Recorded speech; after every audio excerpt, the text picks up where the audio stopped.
The debt that breathes. The colony ship Vasiliev's Promise had been drifting for 11 days when Commandant O'Brempong realized the Keth weren't trying to rescue them. They were studying them. Commandant.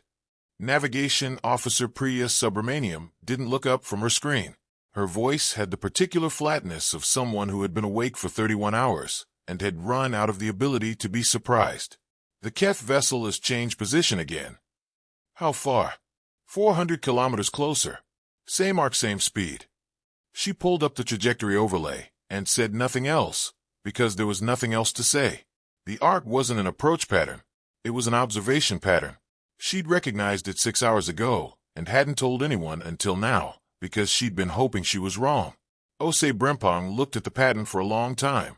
How many of them can see us from that position? All of them, Subramaniam said. Every sensor they have is pointed directly at us. Outside the viewports, stars held still. The Vasiliev's Promise rotated slowly on its lateral axis, not by design, but because the main attitude thrusters had been offline since day 3, and the slow spin was the result of every workaround they'd attempted since. 842 colonists were arranged in emergency clusters throughout the ship's 7 pressurized sections. The temperature in sections 4 and 7 had dropped to 9 degrees Celsius. Medical had stopped reporting oxygen scrubber efficiency numbers because the numbers had become demoralizing. The Keth ship was the size of a city. It had been visible with the naked eye since day 7. No one had come. They sent another data packet, said communications specialist Dawit Tesfaye. He was 24 years old and had joined the Vasiliev's Promise crew because he'd wanted to see new worlds, which was a sentence he had stopped finding funny approximately 31 hours after the propulsion failure. Same format as the others. Dense. They want a response. In their encoding? Osei Brempong asked. Yeah, but sir. Tesfaye hesitated, and the hesitation was the important part. It's not the same packet. They changed it. There are 11 new variables in the data structure. Changed how? Like there. He stopped. Started over. Like they're asking a different question. Like the first 18 packets were asking one thing, and now they're asking something else entirely. He turned in his chair. He had the look of a man who had been staring at something long enough that it had started making a terrible kind of sense.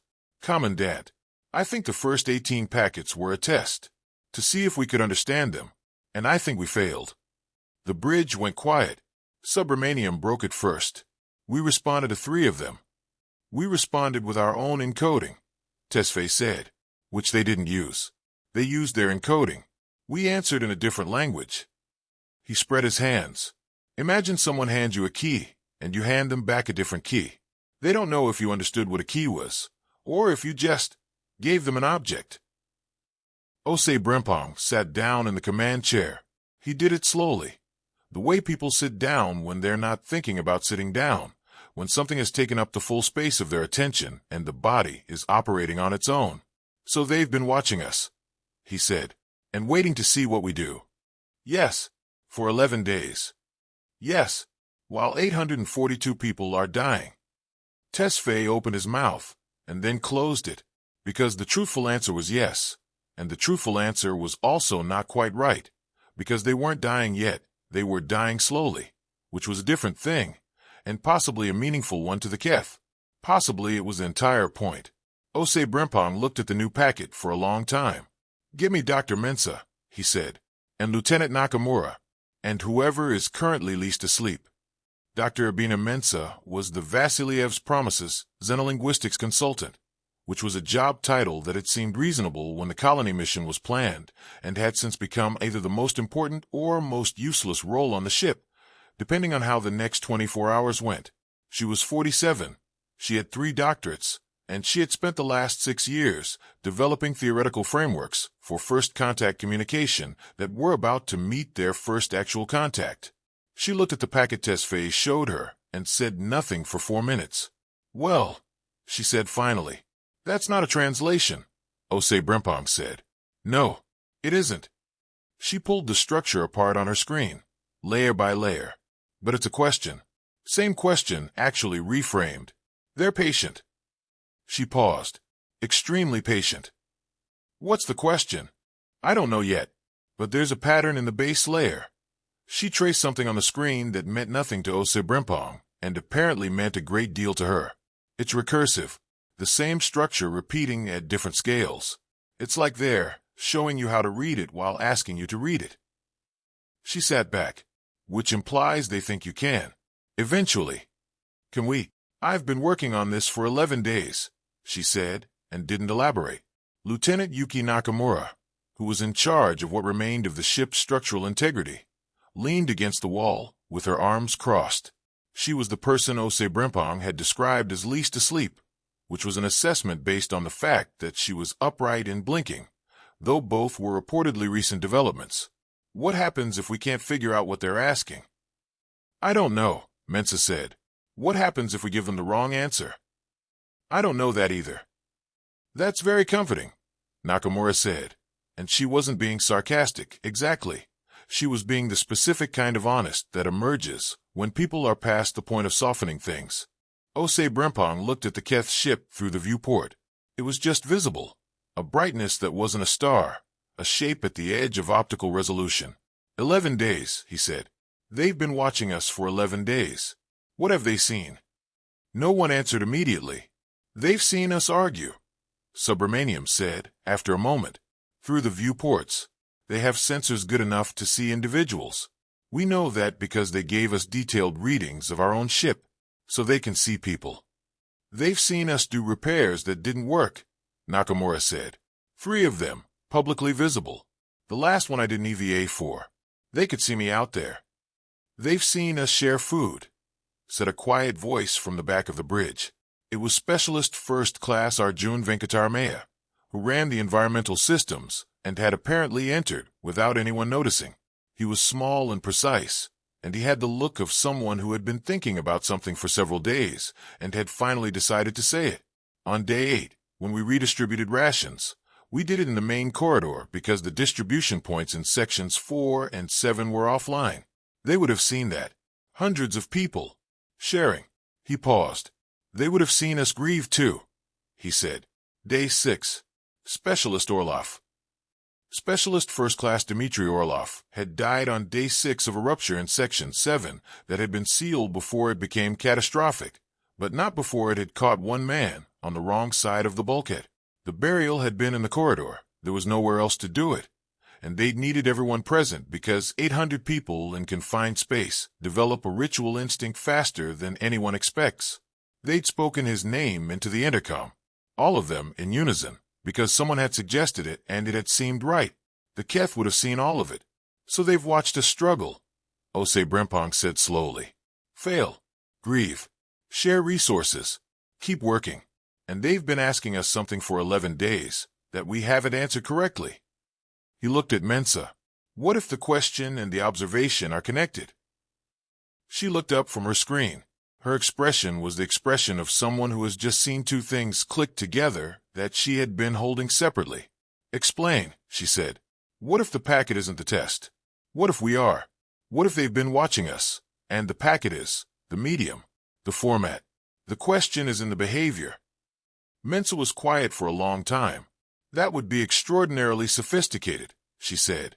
They built a ship the size of a city, Nakamura said. I think sophisticated is probably on the table. The theory broke apart over the next 3 hours, and then reassembled itself in a different shape. It was Tesfaye who found the first piece. He'd been running comparisons between the packet data structures and the ship's external sensor logs. Not the Keth sensors, theirs, the Vasiliev's Promise's own external array, which was still functional and had been recording the Keth ship's behavior continuously. The packets aren't random, he said. He pulled up a timeline. Packet 1 came 4 hours after the propulsion failure. Packet 7 came 2 hours after Specialist Orlov died. Packet 12 came the morning after we did the food redistribution. He looked up. They're not asking a question over and over. They're asking the same question every time something happens to us. Silence. Every time something significant happens, Venkataramaya said carefully. Every time we do something together, Subramaniam said. Ose Brimpong stood up. He walked to the viewport and looked at the brightness that was the Keth ship and stayed there for a moment. What did we do before Packet 12? He asked. Exactly. Tesfaye scrolled back through the logs. The food redistribution was 1,400 hours. There was an argument first. In the main corridor, Section Head Okonkwo and a group from Section 3 were demanding priority rations for families with children under 10. It got loud. There are audio logs. He paused. Then Okonkwo's own daughter, she's 7, gave her portion to an elderly woman from Section 6 who was crying. And then, everyone else started doing it, redistributing. It took about 40 minutes. Then packet 12 arrived.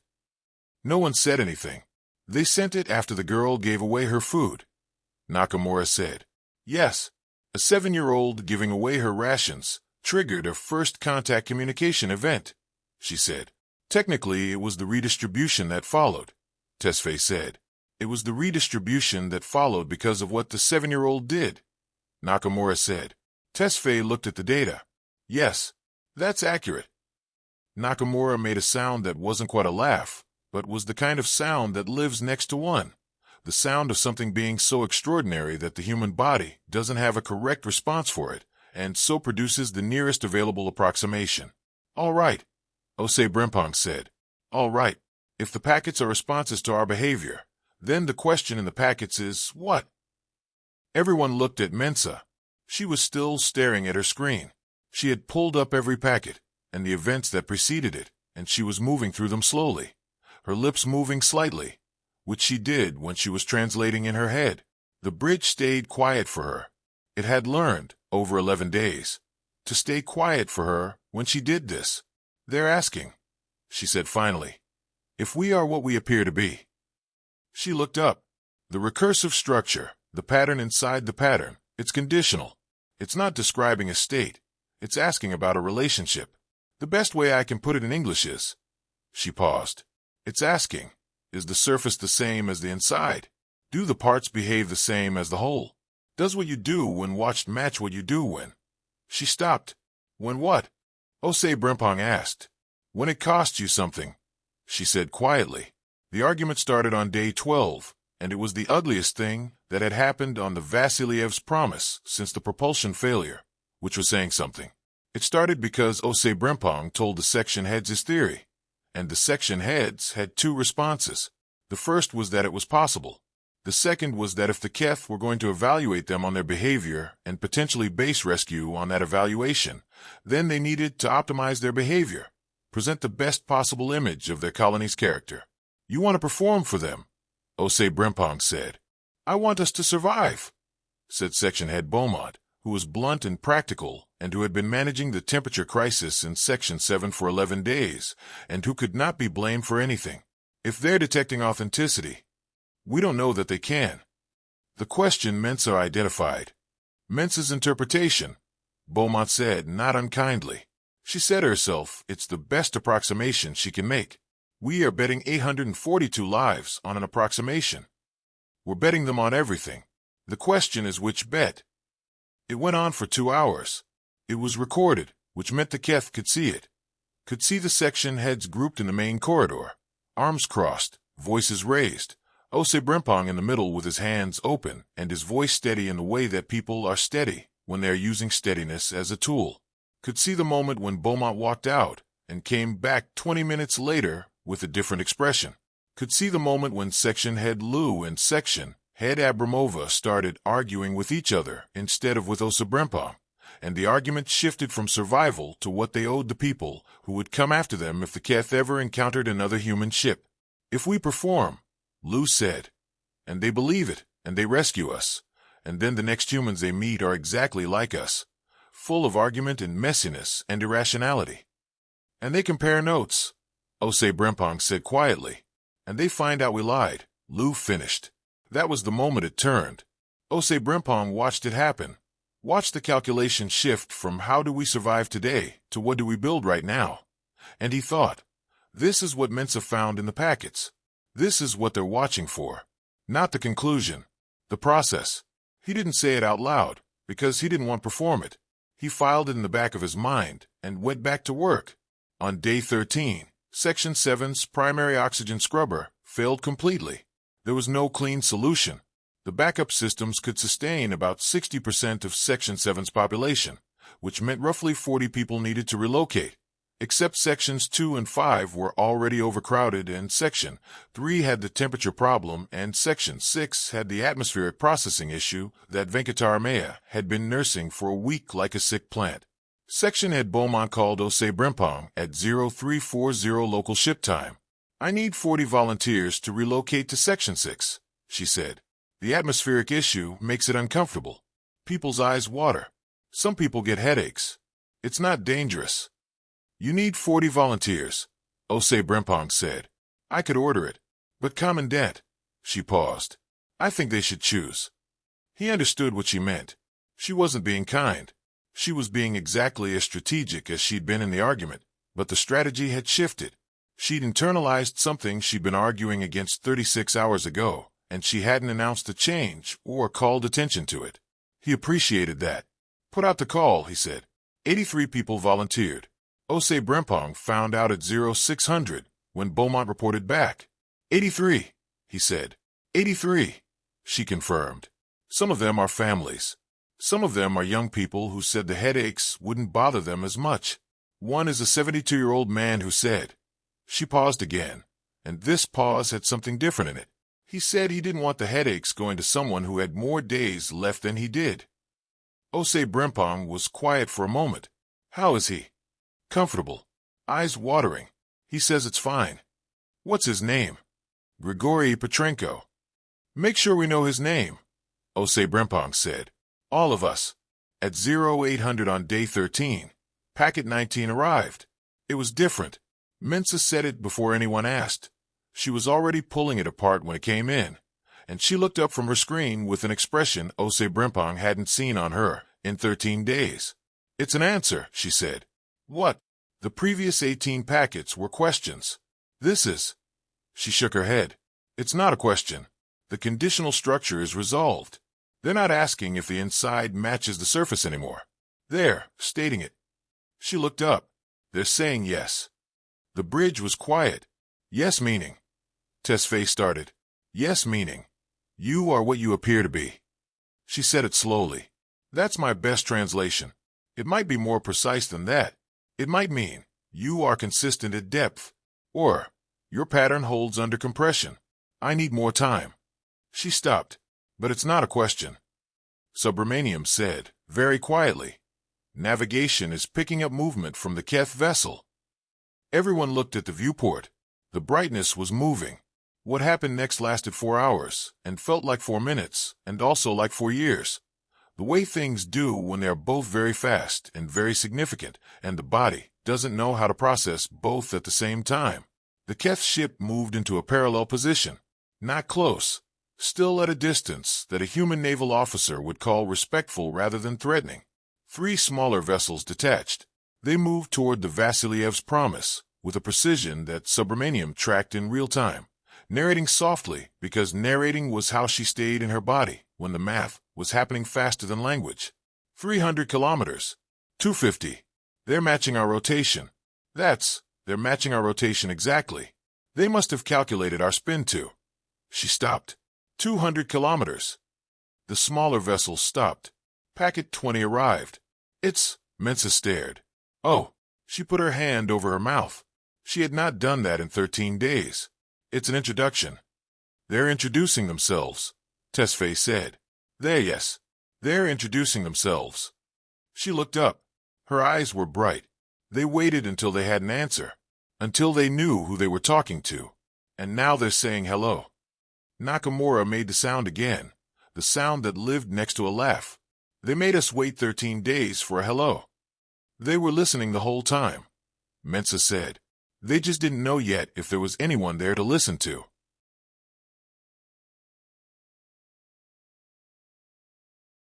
The first face-to-face contact between the Vasiliev's promise and the Keth happened in a docking corridor on day 14, and it was attended by 4 humans: Osei Brimpong, Mensah, Tesfaye, and, at Osei Brimpong's insistence, over the confusion of every section head, Specialist First Class Arjun Venkataramaya, who had been the one to say they saw us grieve, and they saw us share, and who had been thinking about what the Keth were seeing since day 8.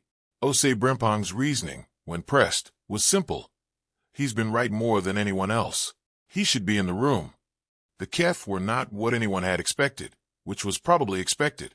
They were tall, nearly 3 meters, and they moved in a way that suggested their skeletal structure had hinges in different places than human joints. Their coloring was deep blue-green, bioluminescent at the edges, and they communicated with combinations of sound and light pattern that Tesfaye's equipment could record and Mensah could watch with the particular focused attention of someone memorizing a new grammar in real time. There were 6 of them. They arrived in a group, and they stopped at a distance, and they waited, and Brempong understood after a moment that they were doing what the packets had done, giving the humans time to respond. He stepped forward. He did not extend his hand because he had no idea what that would mean to Keth. He stood at a respectful distance, and he let them look at him, and he looked back at them, and he said, clearly, in his own language, because there was no other language to use yet, "We know you've been watching. We know what you've been trying to understand." He paused. "We want you to know what you saw was real." Mensah, beside him, was already working. Her tablet was translating the first attempts at cross-referencing the packet data with the light patterns the Keth were producing, and her face was doing the thing it did when something was connecting. "There's a sound component," she said quietly. "A low frequency. They started producing it when you spoke." "What does it mean?" "I think." She watched. She adjusted. "I think it might be attention. The way you incline your head when you're listening. It's a posture of reception." The Keth diplomat, Brempong, had decided privately to call the one who had stepped forward a diplomat, because something in the posture justified it, produced a sequence of light and sound that lasted approximately 30 seconds. Mensah was quiet for a long time. "I got maybe 15% of that," she said. "And I might be wrong about 11% of that 15%. But the first part," she paused. "The first part, I think, is a question. I think they're asking, who lost your man on day 6? The corridor was silent. "Orlov," Brempong said after a moment.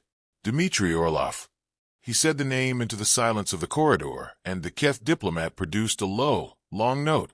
Not quite sound, felt more than heard, and every one of the 6 Keth made the same note, together, and the corridor vibrated gently with it. "What is that?" Tesfaye asked. Mensah didn't answer for a moment. "I think," she said carefully, "that might be his name, what they've learned to call him." She swallowed. "I think they've been using a name for him for days." What they learned in the following weeks came in fragments and required constant revision, which Mensah said was normal, and which Venkataramaya said was the only honest way to learn anything, which Brempong agreed with, and which Nakamura said was a beautiful sentiment that she wished she'd had time to appreciate before the Section 4 heating array gave out again. The Keth were old, not in a way that mapped cleanly onto human understanding of age. Their civilization didn't have a clear origin point in the way human civilizations did, because the Keth had no concept of before and after that corresponded to human linearity. They experienced time in a way that Mensah spent weeks trying to describe, and finally settled on layered. Not nonlinear, exactly, but simultaneously accessed. When a Keth looked at the Vasiliev's promise, they weren't seeing it as it was in that moment. They were seeing it as it was in all the moments they'd observed it stacked together, and making decisions based on the whole. This explained the 11 days. To them, Mensah said, standing in front of a whiteboard covered in notations that had evolved through 17 drafts, a pattern observed across time is more real than a pattern observed at a single point. They don't trust a single moment. They trust the accumulation. She paused. Packet 1 arrived after the propulsion failure, not because the failure triggered it, but because they had the initial impression and they needed to begin testing whether it would hold. Testing what impression? Subramaniam asked. That we were. She chose the word carefully. Coherent. That we were the same thing at different depths. She looked at the whiteboard. Their framework for first contact is based on a question they've asked every species they've encountered. Do you behave the same when it costs you something as when it doesn't? Most species, apparently, do not. She paused. Or not consistently. What happens to the species that don't? Nakamura asked. Mensah looked at her. They're not excluded. They're not harmed. But the Keth file them differently. She chose words with precision. They're species the Keth interact with. And species the Keth. Observe. Monitor. Species that might change. And coherent species? Equals, she said. Or the closest the Keth have a concept for. The room was quiet. The 7-year-old, Beaumont said from the back. Okonkwo's daughter giving away her rations. She said it flatly, not as a sentiment. That's why. That was consistent with the overall pattern, Mensah said. But I think it may have been significant to them specifically because of the age. Because a child is new. New pattern. Same behavior. That's, she stopped, to the Keth. That would read as very deep coherence. If the youngest also behaves this way, the pattern goes to the root. Osei Brempong looked at the whiteboard. We didn't know they were watching, he said. No, Mensah said. We didn't behave that way because they were watching. No, that was the point. Venkataramaya said from the corner, where he'd been quiet for an hour. He said it simply, as a statement, not a revelation. He'd apparently gotten there a while ago and had been waiting for the rest of the room to arrive. That's the only test worth administering. Everything else is theater. The repair of the Vasiliev's promise took 9 days. The Keth did not do it for them. They provided components, which they transmitted specifications for in advance, and they watched while the human crew did the work, which Nakamura initially found maddening and eventually came to understand as consistent. They're still watching, she said. On day 3 of the repair, 18 meters outside the ship, in a suit that was now on its 4th EVA, replacing an attitude thruster housing with a Keth-compatible component that her hands had taken 40 minutes to learn to hold correctly. They're always watching, Tesfaye's voice said in her earpiece.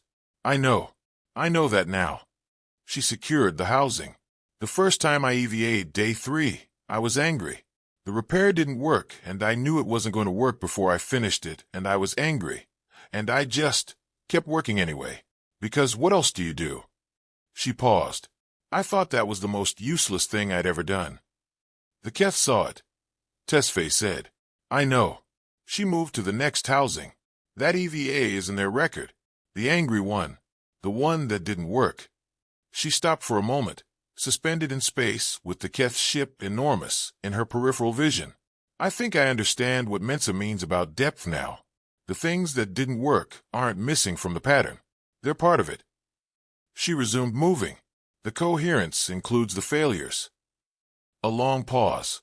Lieutenant Nakamura, Tesfaye said. Are you okay? I'm fine, she said. Eyes are watering. Must be the suit seal. She worked for a moment. It's fine. It doesn't bother me. Grigory Petrenko died on day 22. He had been comfortable in Section 6. His eyes had watered the whole time. He had reported that the headaches were mild and manageable, and had continued saying so when Beaumont suspected they had become less mild and more frequent. He was 72, and he had given away his lower bunk to a 12-year-old who had trouble sleeping at elevation, which was the kind of thing Grigory Petrenko did, apparently. He'd done it within 4 hours of arriving in Section 6 without announcement or drama. He died in his sleep, which was the best anyone could do. And his death was not caused by the Section 6 atmospheric issue. His heart had been showing strain since day 14, and the medical team had known it was coming. They said his name on the intercom. All of them again. The Keth, watching, produced a low sustained note. All 6 ships, the large and the 3 small, and 2 more that had been positioned at the outer edge of the observation zone. And the frequency was different this time. Fuller. More voices, Tesfaye said quietly. Mensah listened for a long time before she spoke. I think. She stopped. Tried again. They learn names, she said. When someone dies among a group they're in contact with, they add the name to something. A shared record. She paused. I think Dmitry Orlov and Grigory Petrenko are in their record now. Permanently? Osei Brempong asked. I don't know what permanently means to them, Mensah said honestly. But I think yes. In the way that matters. He thought about that. Grigory would have liked that, he said after a moment. He was a modest man. He would have liked being in a record somewhere that wasn't about him specifically. He paused. Just noted.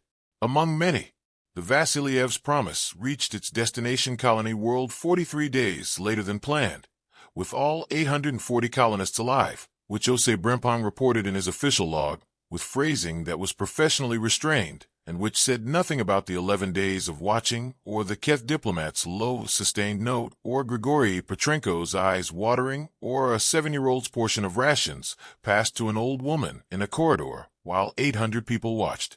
A Keth vessel accompanied them to the colony. This was not discussed in advance. The vessel appeared on day 26 at the edge of the Vasiliev's Promises sensor range and maintained position through the remainder of the journey. Mensah asked, through the now functioning, if limited communication channel, whether this was customary. The answer required 3 days to decode sufficiently and came out as approximately. We go where coherent patterns go. We are interested in what you do next. That's not an escort, Nakamura said. No, Mensah agreed. She stopped. They want to see the colony, Venkataramaya said. They want to see if the pattern holds in a new context. He considered. That's reasonable. They're going to watch us build a civilization, Subramaniam said. Part of one, Mensah said. But yes, for a while. Subramaniam looked at the distant brightness of the Keth ship on her navigation display and said nothing for a moment. Then, we should probably do a good job. We were always going to do a good job, Ose Brempong said. Or try to. And fail sometimes. And keep going. He looked at the display. That's the thing they're here for. The last transmission from the Keth before the Vasiliev's promise entered final approach was decoded over 6 hours by Mensah and Tesfaye working together. And it was short. The best translation they could produce. Acknowledging limitations, acknowledging the inevitable loss between one language mind and another, was this. We have observed many patterns. Some hold under pressure. Some hold under loss. A few hold under both, in front of children who are watching. These are the ones we wish to speak with, for a long time. Ose Brempong read it twice. He forwarded it to every section of the ship. He didn't add anything. The colony was called New Bremic, after a river on Earth that no one on the ship had ever been to, but which had appeared in a poem that a colonist named Yuki Nakamura had read at a memorial service early in her life, and never entirely forgotten. She suggested it at the colony naming meeting, which was held before landing, which was tradition. No one had a better suggestion. The vote was not unanimous. Nothing on the Vasiliev's promise ever was, but it was substantial. The Keth ship remained at the edge of the system. It remained there for years. Later, when the colony had grown and the communication channels had deepened and Mensah had trained for linguists who had trained 12 more, and the framework for Keth-human dialogue had moved from approximation toward something approaching fluency, someone asked the Keth diplomat, whose name was not a name in the human sense, but which the colony had translated as something like pattern who observes accumulation, or more informally, after a long evening's discussion among the second generation. Linguists, Watcher. Someone asked Watcher what they had been looking for, what the test had really been. Watcher considered the question for a long time. The answer came back. We were not looking for what you would do for each other. We know what any social species does for its own. We were looking for what you would do for each other when no outcome was certain, when you did not know if it mattered, when there was no one to tell. A pause. We have been asking that question for a very long time. Most answers are performances. Yours was not. The linguist who received the answer, she was 23, born on New Bremic, had never known a life in which the Keth ship was not a soft light at the edge of the sky, sat with it for a long time before she transmitted it back to the colony. She thought about a man she had never met who had moved into a room with headaches to preserve better air for someone with more days left. She thought about a 7-year-old handing over her portion of rations without being asked. She thought about a woman floating angry in space performing a repair that wasn't going to work, doing it anyway, because what else do you do? She thought about 842 people saying a name together into an intercom, into the dark. She sent a translation. She added one line of her own, which was not part of the original, and which she knew she should have flagged as editorial, but which she included anyway. We weren't trying to pass a test. We were just trying to stay alive, and we were trying to stay human about it. She sent it. 3 days later, Watcher replied. The translation. Yes, that is why you passed.